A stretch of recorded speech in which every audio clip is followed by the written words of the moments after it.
quick talk about the dinner we had last night with Domain Road from Centro Otago.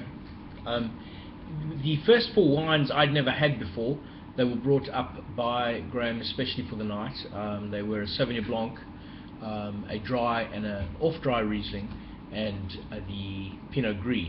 What was really amazing was to notice just how fantastic that off-dry Riesling was with the food that they had with it. It was a cold beetroot and carrot soup, which had a few top notes of chili in it, and the fusion of that chili, the sweetness of the soup, with the slight sweetness in the Riesling, and then counterpointed with the chili, was really magical, and one of the most successful matches that I think we've had for a while.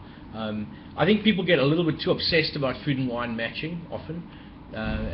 Generally, when I do coursework on it, teaching people about all of this aspect of wine, I generally say there's two things you've got to remember. Either the wine's got a contrast to the food, in other words, it's got to bring something that's entirely different to the flavors in the food, or it's got to compare. In other words, it's got to be something that's similar. And if you hit one of those two aspects of food matching, you're home and host. So last night, the thing that really worked was the sweetness in the wine matching with the sweetness in the food. So you have something that's comparing as opposed to contrasting.